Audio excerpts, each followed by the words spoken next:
मित्रों, भगवान श्री कृष्ण का बाल स्वरूप है लड्डू गोपाल जी। प्रायः हर हिंदू घर में आपको छोटे से लड्डू गोपाल जी विराजित नजर आ ही जाएंगे। इन्हें घर के एक छोटे बच्चे की तरह प्रेम और सेवा भाव से रखा जाता है। छोटे बच्चे के समान ही इन्हें शयन कराया जाता है, स्नान कराया जाता है और भोग लगाया जाता है। लेकिन हमने प्रायः देखा है कि लड्डू गोपाल जी के हाथ में लड्डू है और वे घुटने के बल बैठे हुए हैं। ऐसा क्यों? क्या उन्हें लड्डू अधिक प्रिय है? हमने तो सुना था उन्हें माखन मिश्री प्रिय है। चलिए जानते हैं इस रहस्य को। लेकिन आगे बढ़ने से पहले मित्रों, यदि आपको हमारे ब्लॉग पसंद आ रहे हैं तो चैनल को सब्सक्राइब करें और मित्रों और परिवारजनों के साथ में इसको शेयर करें। मित्रों, कान्हा जी के बाल स्वरूप लड्डू गोपाल जी को हिंदू घरों में केवल एक प्रतिमा नहीं, एक पूजनीय वस्तु नहीं, बल्कि परिवार के एक नन्हे सदस्य की तरह पूजा जाता है, जिसमें वे अत्यंत भोले और मनमोहक बालक के रूप में नजर आते हैं। उन्हें तरह तरह के श्रृंगार करके सजाना, माखन मिश्री का भोग लगाना, उनके सर पर मोर पंख लगाना, कानों में कुंडल, हाथों में छोटी सी बांसुरी थमाना भक्तों को आनंद से भर देता है।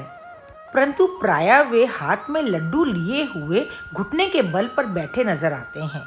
तो इसके पीछे एक बहुत ही रोचक कथा है, जिसके बारे में आज हम आपको बताने जा रहे हैं। बहुत समय पहले की बात है। श्री कृष्ण के एक परम भक्त थे कुंभन दास जी। उनके एक पुत्र भी थे, रघुनंदन जी।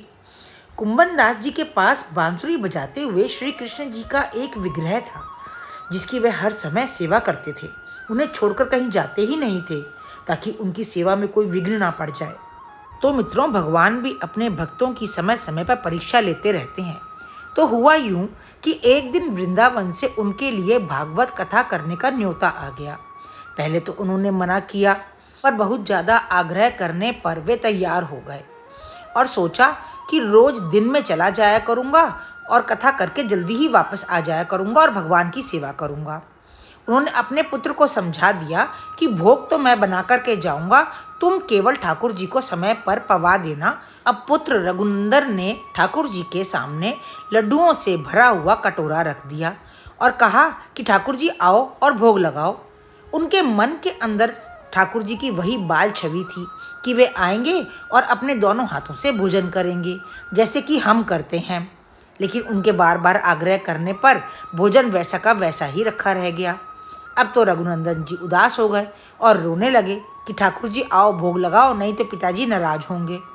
अब भगवान अपने भक्तों को कहाँ दुखी देख सकते हैं। ठाकुर जी झट बालक का रूप धारण करके आ गए और बैठकर भोजन करने लगे। इधर रघुनंदन भी प्रसन्न हो गया। रात को कुंभन दास जी लौटे और पूछे, बेटा भोग लगा दिया था? तो रघुनंदन ने कहा, हाँ पिताजी। तो लाइए थोड़ा सा भोग हमें भी दे दीजिए। तुरंत ही रघुनंदन बोले, पिताजी वह तो ठाकुर जी ने सारा ही पा लिया। कुंभन दास जी ने सोचा कि बच्चे को भूख लगी होगी तो उसने खुद ही खा लिया होगा। अब तो धीरे धीरे यह रोज का नियम हो गया कि कुंभन दास जी भोजन की थाली लगा करके जाते और रघुनंदन ठाकुर जी को परोसते, और जब वापस लौटकर प्रसाद मांगते तो वही जवाब मिलता कि ठाकुर जी ने तो सारा भोजन खा लिया। अब कुंभन दास जी को लगने लगा था कि उनका पुत्र झूठ बोल रहा है। आज उनको कथा में भी नहीं जाना था, कथा समाप्त हो चुकी थी।